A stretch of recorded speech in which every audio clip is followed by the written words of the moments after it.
The Movies of the Meek, where we watch made-for-TV movies and miniseries so you don't have to. From Gia to Xenon, Hysteria to Sybil, welcome to Movies of the Meek. Wonder Woman is the 1974 spy thriller, which is about a man named Mr. Smith acquires a series of 10 books which reveal the identities of 39 secret agents that are positioned throughout the world. And so Wonder Woman just so happens to work for Steve Trevor, who works for a section of the United States government. And so she pretends to go and get her filling filled when really she's disguising herself as Wonder Woman to go and get the secrets back. Whew, I did it. That's it. That's it. That's it. The podcast is over. Thank you. That is the plot of the movie. This movie felt as if we started halfway through the movie. Like, it picked up. Like, I was so lost in the beginning of this movie. Like, I feel like we missed an hour of this movie.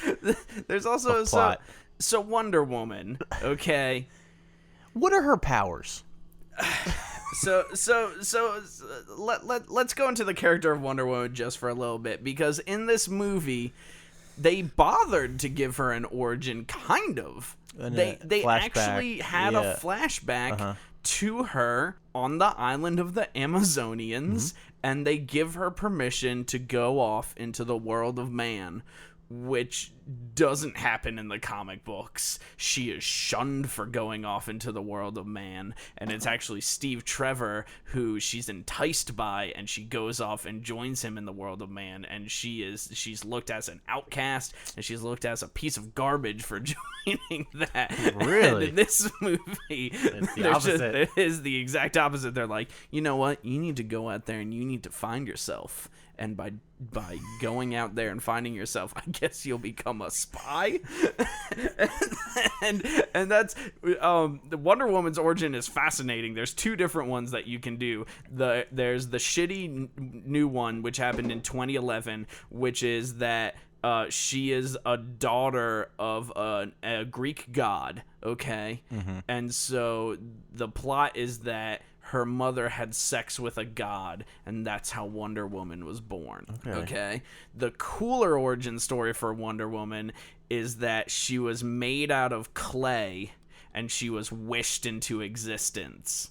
And so Wonder Woman is just a clay baby that became real, and because of the magic of the world, she was brought into existence and has all these powers. These powers being she has super strength, she can fly, and then she also has a whip, which is the lasso of truth, which is when she lassos it around people, they have to tell the truth no matter what she asks. Now, the reason that is a thing is because the guy who invented Wonder Woman is actually the man that helped invent the polygraph test. Oh. Yeah. Now, in the original comics, did she have a cool watch bracelet? Or a grapple hook belt? No, she had none of that. Okay. She also wasn't just a spy, because that's all this movie is. And secretary. And a secretary, which is, it's her cover. That's fine. Yeah. It's interesting just because it's like they're doing a James Bond kind of movie, and so she's not only James Bond, but she's also Moneypenny.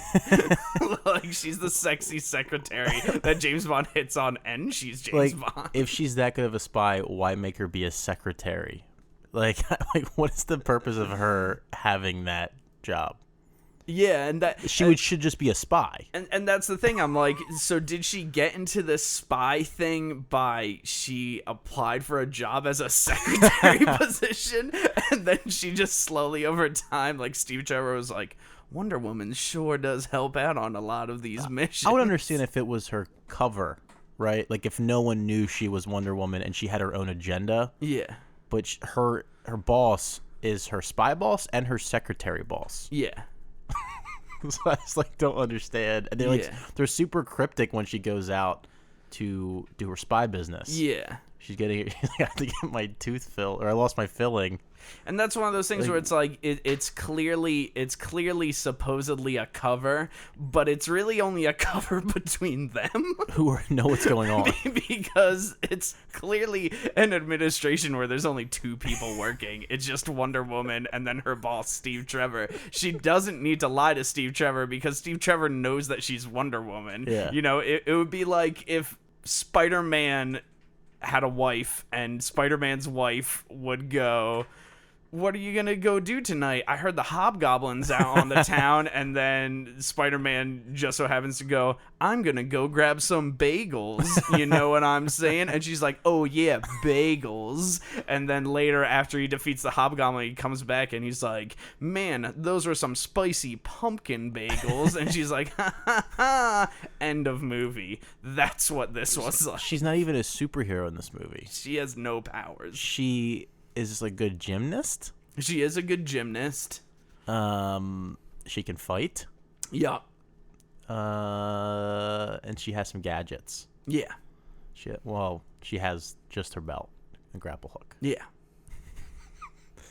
When, Steve Trevor is just saying, okay, so we think it's one of these three people. We're going to send out different agents to each one of these people. But for some reason, they don't send any agents to the guy that Wonder Woman goes after, which clearly just means that she is an agent for that agency, but is undercover or something. It's secret. In the agency, it's a secret. I don't know. But they send Wonder Woman out there, and she's going after the guy. She immediately gets spotted. Everyone knows who Wonder Woman is. Everyone in this entire Joey thing. calls who's like the second tier henchman? George. Yeah, okay. So Joey calls George in the hotel lobby right when she gets to Paris. Yeah. And he goes, "Wonder Woman, she's here." like they were expecting her. And that's the same thing. Later on in the movie, she arrives at the airport, hours before George and hours before anyone else, and some random guy just calls up Mr. Smith on the phone and he goes, "Wonder Woman, she's here. That woman you described, she's here." It's like everyone knows who Wonder Woman is. Everyone. Not in a disguise. Not in her costume. No, she's just her as a person. She's everyone in knows her who Wonder Woman is. Single color outfit. Yeah. Which she has a lot of. Oh, yeah. She has so many single colored good. outfits. But yeah, and so when she first shows up at the hotel, she gets attacked in the elevator immediately. And it's like, it's no thing. It's one of the It best happens, scenes in the movie. It happens all the time. Joey comes through the top, like the the roof vent, and he hops down, and she just kicks him like very casually out the door, and just goes up to her room. Yeah, she kicks him out. He slams against the wall and looks back, and then she just hits door close, and the door's closed, and that's it. And she's just like, all right, not even gonna report that to anything. That whole sequence in Paris was so bizarre. Like the dinner scene between George and Wonder Woman is just so strange. Oh yeah. It's so awkward. It's so She's weird. very awkward. She is very, yeah. She has no charisma. No. I loved also, so in the hotel, she goes to try and find Mr. Smith, and when she goes there, she goes to this place where she thinks there's like a hip and happening 70s party going on, and then boom, 70s party, fake out. And so it's actually just a recording. She escapes from there. She gets back to the hotel, and then she goes to the key guys, the landlord, whatever, the hotel manager who lives there, and she goes, "Hey, like I need a key," and he's like, "Hey, come on inside." He was so rapey. Yeah. That was really bizarre. And so they're really concerned about these agents, and Steve Trevor is all concerned, and then a crate shows up, and he's real concerned about this crate, and everyone's like, it could be a bomb. They want you to open it by yourself. And then he opens the crate, and it's a donkey, and I was like, haha, because, he's a jackass, that's why. And then it turns out that the donkey is how they're going to transport the money, because Mr. Smith wants $15 million, otherwise he's going to reveal the secret identities of all these agents. And so when the donkey shows up, once again, they're in Washington, D.C. That's where their headquarters are. And somehow when the donkey shows up, they do a bunch of tests on the donkey. And then they also spray it with a bunch of chemicals. And they go, this donkey could only be from this one mountain range. Yeah. And they go, it's actually quite brilliant because you would put the money inside of these satchels for the donkey, and then the donkey will know exactly where to go. Now, if someone delivered me a donkey, I would have no idea where that donkey was from. Like, if a Well, donkey... that's why you would obviously spray it with a ton of chemicals and figure it out. Figure it out. And you'd also insert GPS tracking transmitters into each hoof. Into all four of its hooves. But I was just like, what the fuck? I think that's where the movie really lost me, Max. Because I was like, I have no fucking idea why there's a donkey here. Why are they putting satchels on it? Filled with money. So they drop it off where? What town were they in when they dropped it off? They dropped it off in the middle of some random town in Arizona, near the Grand Canyon. Okay, so the spy, whatever they are, that organization. Yeah. They were told to give who's the main bad guy? What's his name? Mr. Smith. Mr. Smith. Yeah. $15 million. 15, yeah. By on a donkey. Yeah. In that area. Why are his henchmen there? Like, so Wonder Woman shows up. His henchmen are there, Joey and the other girl. Yeah. To kill Wonder Woman? Yeah, because they knew she'd show up. To stop it? Or to stop her. Oh. Yeah. Okay. Which you pointed out, both of them are in the same window. So like one over top of sniping. each other. They would with have sniper rifles in the same window, like over each other's shoulders. That's proper sniping technique, I think. And then she disappears. Yeah, Wonder Woman. Like, oh, where is she? And then she's just magically inside the room. Oh my god. She doesn't have super strength, but she can just teleport. I love those people. two, Joey and I don't know what the girl's name is, but Joey was so cool. Joey was so The guy who played Joey just did not give a fuck. He looked so fucked up. He looked stoned the whole movie. And then at the end, he was just like, "Really, George? You gonna do this?"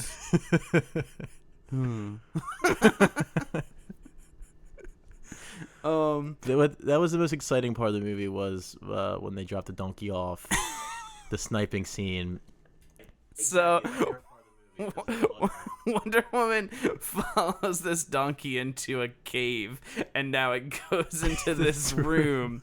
The door closes on the donkey. They spray it down with like More radiation chemicals. to like shut off the transmitters that are on its hooves, and then the donkey just vanishes. It's like teleported into a magical ether of some sort, and then Wonder Woman runs in the room after just to be like, "Where'd the donkey go?" And then the room closes and she's closed in, and then the wall starts moving towards her as like weird multicolored red, white, and blue mud starts like pouring down.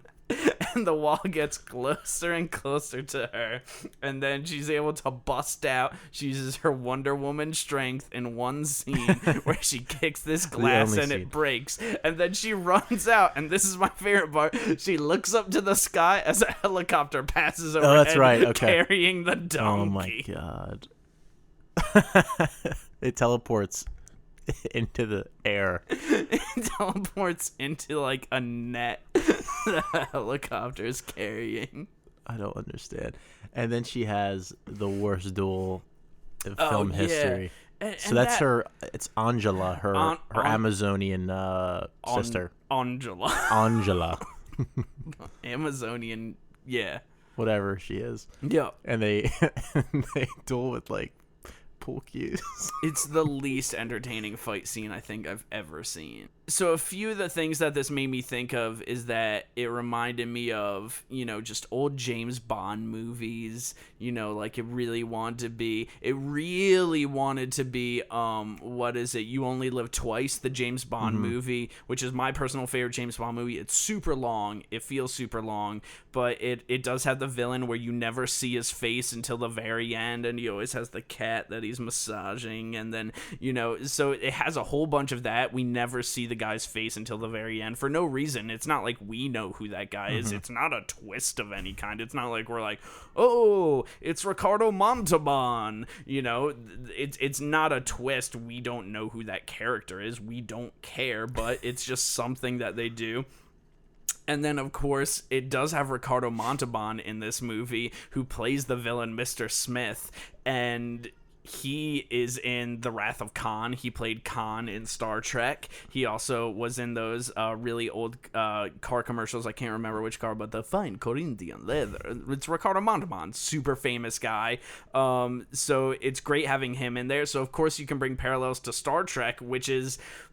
That's the only thing I could think of during that stupid fight scene where it was just trying to be like a Star Trek, the original series, because there's that famous the duel episode between Kirk and Spock where they have it's the gauntlet and they're fighting against each other. But that's actually a tense scene. That's actually done well. Wonder Woman, you think there are stakes in that? She's holding her weapon with her pointer and thumb fingers only. Like, she's barely grasping this. Yeah. Just kind of just rocking back and forth. And it just, it doesn't matter. There's no impact, and it's way too long. Yeah. In fact, George is watching. Okay, they start the duel, and George just whips out a gun and points it at Wonder Woman and just starts chewing gum. Like, no reason. He loves chewing gum. Yeah, he loves it. He did that earlier. Oh, man. It was a callback. And then he just leaves. Yeah. And the duel continues for another 2 minutes. And that was... So at the very end of the movie, like Wonder Woman basically just gets there and talks to Ricardo Montalban a whole bunch. Oh my God. And he's just like, you could be with me and you could get $5 million and it could be a beautiful life. And she, of course, is, I'm all about truth and justice and wondrous things. Wonder. And he escapes. He gets away, which is crazy. And so he gets away in this boat, and she could swim after him. It could have been a jet ski, but instead it's like a little dinghy. And it's a little dinghy, this tiny little raft, and he gets away, and he's paddling his little heart out, and she decides to go after him on a motorcycle. So she followed. So the boat is kind of, they had to climb down the ladder to this lower level where there's the boat. So he escapes. She is right behind him. She watches him leave, and she's like, you know what? Instead of swimming after him, and she's Wonder Woman, by the way. She should be able to swim faster than a normal person. Yeah. She decides to go all the way upstairs, carefully put her little package on the back of the motorcycle, strap her helmet on, start the thing, and then it cuts to her like fucking ripping down a mountain. My favorite was when she's like putting her helmet on, she's getting on top of the motorcycle, she's starting the motorcycle. You're just saying, oh, this isn't what you show in a movie. Normal movies just cut past this and get to her riding the motorcycle. Exactly. My favorite though is she rides the motorcycle for a pretty long time, and she gets to this cliff, this overhang. She gets off the motorcycle, takes off her helmet, and then dives in and swims over to him. And then it cuts to him being like arrested. They just really wanted to complete the image that she looked like Evel Knievel. But wouldn't it make more sense for him to escape on a motorcycle and there would be like a chase? Yeah, that would have been cool. Yeah. Remember, like she gets off her motorcycle and she's just like climbing around the rocks, and there's like this really intense music, but it just looks like someone was recording with a cell phone, like someone at the Grand Canyon climbing on rocks. It gets really wearing intense. a really stupid outfit. It gets really intense, and then just nothing happens. They would do like establishing shots that lasted 2 seconds and have transitions on each end of the shot. I was like, what the fuck? Like, To establish Steve Trevor's office, it's like this shot of Washington D.C. that's like pulsating and shaking constantly. That looks like it was like bootleg footage, like done on someone's like portable handheld, like like Super 8 camera, and then it shows just like a fucking shot of the side of a building, like any building, and it just zooms in, and then it cuts to him on a phone. It's like the worst transitions of all time. This whole movie had so many transitions, and they're all terrible. the very start of the movie has the 5. How would you explain those? I've never seen that transition before in a movie. where like it the shrinks pictures. the picture down to a picture-in-picture. It lingers there for a little while and then just disappears. Is that what you're talking about? 5 times. 5 times, because I have to go through all the different locations where these dumb books were. Most secret books. Most secret. I like how the one guy has the timer and he clicks it. He starts the timer and like then it starts the scene of them getting the books. But like, how would any of them know if they're synced up? Like, I don't understand. He's not even on the phone. He just Also, the fact that so he starts the timer, everyone gets all the books, and then he stops it and he goes, perfect. And then it's all of them in a room together, and it's like, oh, that would take a day for all those people to get into one triangulated position. You couldn't just have a timer stop and then everyone's in position in a matter of minutes or seconds. well, I don't know. They teleported that donkey. They did teleport the donkey. So I'm thinking they have some kind of teleportation technology. They have to, because even Wonder Woman gets to the wherever they are at the Grand Canyon, like, because they're not at the Grand Canyon in the, like, that town's not by the Grand Canyon, right? No. So they have the helicopter. That's how George gets there with Yeah. the donkey. Yeah.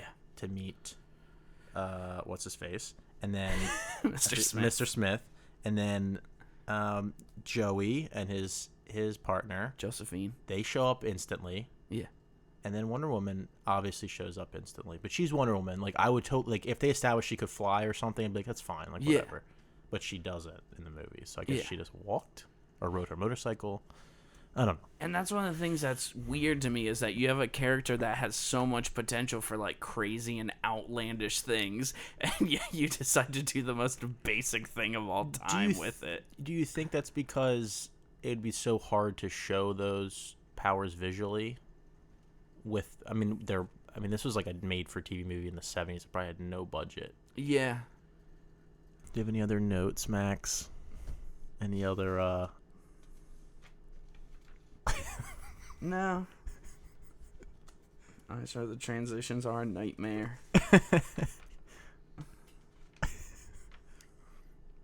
Oh. I did write, how did she know where to go? that's when I was still What? working out what the plot of this movie Okay, was. yeah. It's based on the intro. It's really hard, Yeah. going into it. Like I said, it starts as if we were watching the middle of the movie.